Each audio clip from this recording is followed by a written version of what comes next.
কারোর উপর মাত্রাতিরিক্ত বিশ্বাস করা একদমই ঠিক না। এর জন্য বলছি যে তোমাকে বিশ্বাস দেওয়া হবে সেই সবার আগে তোমার বিশ্বাসটা ভাঙবে। আজকের দিনে সবাই বিশ্বাস ভাঙতেই ব্যস্ত।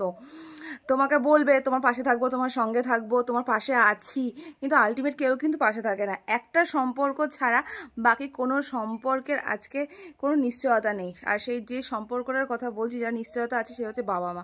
বাবা মা ছাড়া আজকের দিনে কেউ কখনো আপন হতে পারে না, সে একটা ছেলের জন্য হোক বা একটা মেয়ের জন্য হোক। আজকে আমার যে এই পরিস্থিতি সম্পূর্ণ তার জন্য দায়ী হচ্ছে আমার হাজব্যান্ড। কারণ সে যদি আমার প্রতি কেয়ারফুল হতো বা সে যদি আমার প্রতি এগ্রেসিভ হতো তাহলে আজকে আমাকে এই আজকের দিনটা দেখতে হতো না। তার হতে পারে প্রচুর লাখ লাখ টাকার স্যালারি আর প্রচুর সম্পত্তির মালিক, কোটিপতি, সোনার চামচ নিয়ে জন্ম হয়েছে, বাট আলটিমেট তার মন বলে কিছুই নেই। আজকে আমার এই পরিস্থিতির জন্য সম্পূর্ণ দায় আমি তাকেই দেব। সে যদি আমার সঙ্গে থাকতো, আমার পাশে থাকতো, তাহলে কি আমাকে আজকে এই দিনগুলো দেখতে হতো? একদমই না। আজকে আমার হালটা দেখো। যে মেয়ে বিগত 9 বছর ধরে এসিতে থেকে অভ্যস্ত, সেই মেয়ের আজকে এই হাল। যে মেয়ে একটা হাই সোসাইটির লাইফ দেখে এসে সারা জীবন, সেই মেয়েটার আজকে এই হাল। তো একটা কথাই বলবো, বিশ্বাসটা নিজের উপরে রাখো আর উপরওয়ালার উপরে রাখো, কোনো থার্ড পার্সন ব্যক্তির উপরে না। আজকে আমার হাজব্যান্ড আমাকে থার্ড পার্সন ব্যক্তি বলেই মনে হয়, কারণ সে আমার জন্য কিছু করতেই পারেনি, তার সেই মানে বিবেকটুকু নেই যে আমার জন্য কিছু করবে।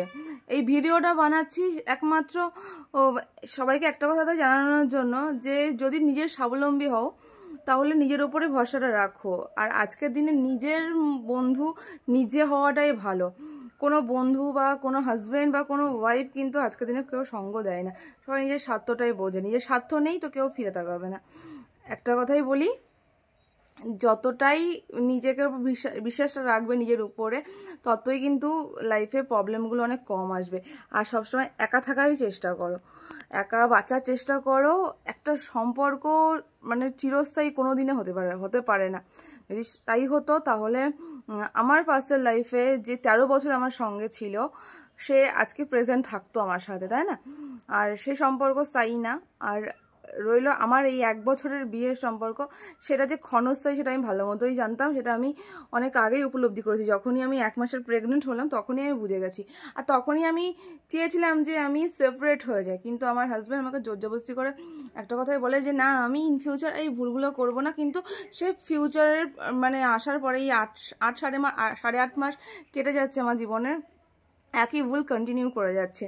বিগত 20-22 দিন আগে সে যে ভুলটা করেছিল সেই ভুলটা আমি তাকে ক্ষমা করে দিলাম লাস্ট বারের মতো, যে চলো হ্যাঁ, আমার বোনের বর বললো, তার নিজের অ্যাডভোকেট বললো যে হ্যাঁ ও ঠিক হয়ে যাবে, শুধরে যাবে, আর করবে না এরকম ভুল।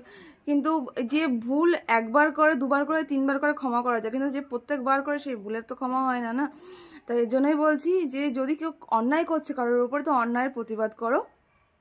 অবশ্যই অন্যায়ের বিরুদ্ধে নিজেকে রুখে দাঁড়ানোর মতো মেন্টালিটি তৈরি করো। অন্যায় যে করবে তাকে শাস্তি পেতেই হবে। আর সবসময় অন্যায় মুখ বুঝে সহ্য করাও যায় না। আমি কখনো সহ্য করিনি। আমি প্রত্যেকবার প্রোটেস্ট করেছি। আমি সোশ্যাল মিডিয়াতে পোস্ট করতাম বলে আমার ফোন নিয়ে নেওয়া হতো, বারবার আমার ফোন ভেঙে দেওয়া হতো, কোনো প্রুফ রাখা হতো না। কিন্তু প্রত্যেকবার প্রুফ যে সে লোপাট করে দেবে সেটাও তো হয় না, না? উপরওয়ালা তো আছে, উপরওয়ালা তো দেখছেই। আর রইল, আমি যদি সঠিক হই আমি তো অবশ্যই আমার জায়গায় আমি ঠিক থাকবো। আর আমি আমার যে লড়াইটা সেটা অবশ্যই আমি জিতবো। আর রইল আমার প্রেগনেন্সি, আর তো 1.5 মাস কি 1 মাস আছে, হয়তো তার আগে হয়তো ওটি হয়ে যাবে। যে আসছে আমার জীবনে তাকে তো আমি সেভাবে যোগ্য বিবেচনা করেই আমি সেভাবে তাকে বড় করব, মানুষ করব, আর আমার কাছেই রাখবো। তাকে কারোর অধিকার আমি দেব না, কোনো দিন দেব না।